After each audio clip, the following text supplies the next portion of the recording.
TFNN. Headline News Update. Here's Tom O'Brien.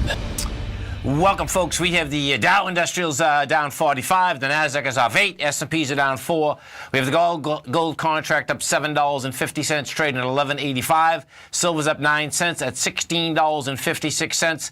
You get the copper market up a penny at $2.68 a pound. Light sweet crude's up $1, $47.12 a barrel.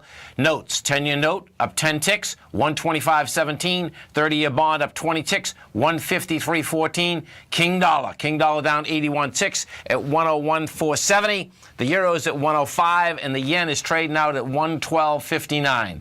We go over and we take a look at the SPY. What you have is this. You broke topside last week. You get no volume on the move. Bottom line, though, you're over the highs. The highs that you're going to keep your eye on, folks, is $219.60. What that is, that's the breakout area from the August 24th area. Bottom line is that you had the futures open down slightly today. What I expect you're going to see is a flat market, slightly up market. This is window dressing. Next few days, the bottom line is going to be hard for this baby to pull back. That being said, we get over. Next, let's take a look at the NDX 100.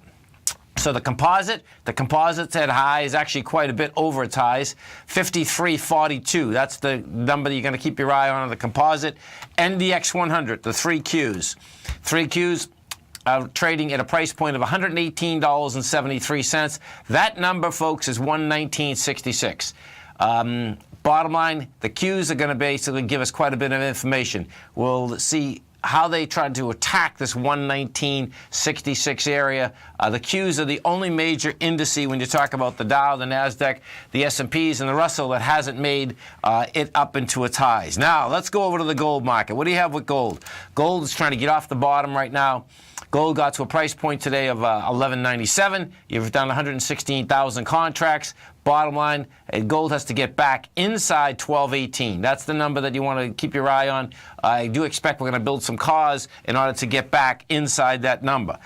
Notes. Let's go over to the note market. Okay, so notes and bonds, folks, look like they're making a bottom out here.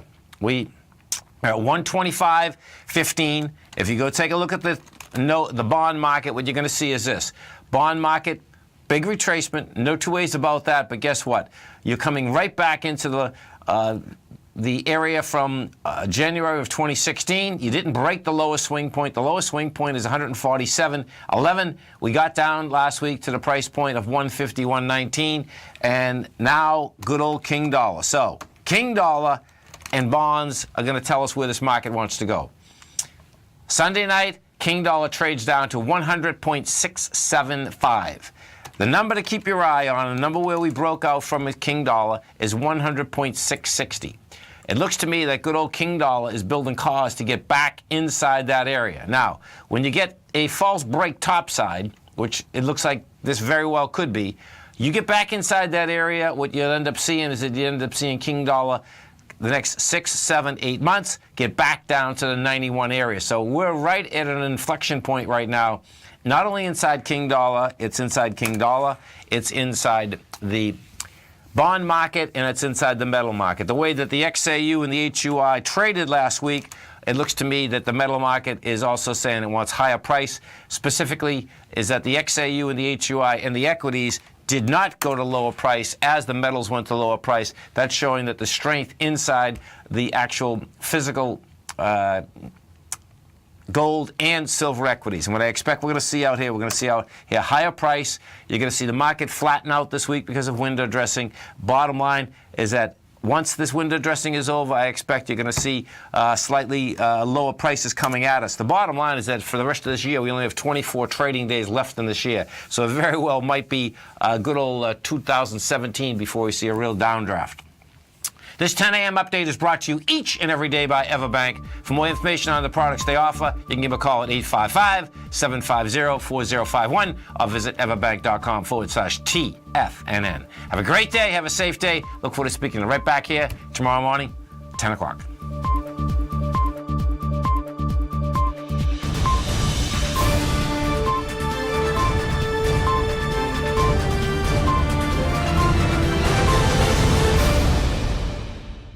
Today, it's hard to tell if the economy is coming or going. Regardless, I want my money going in the direction I choose. If that's your stance as well, then you want to know how Everbank can help keep your money thriving just the way you want. Is growing your money a priority? Everbank is committed to a yield pledge promise to pay high yields on your checking, money market, and CD balances. Looking to diversify? Everbank ingeniously developed accessible ways to spread your money around the world into foreign currencies and even non-FDIC insured metals. And when it comes to your wealth, they bring a highly experienced and global perspective to help you manage it. Everbank's financial philosophy flies in the face of the status quo. They believe your money's performance should not be determined by today's economic circumstances, but by the drive to rise above them and create opportunities that favor your objectives. If that excites you, like it does me, call 1-855-750-4051 to find out what they can do for you. That's 1-855-750-4051. Call them today. Everbank is a member FDIC and equal housing lender.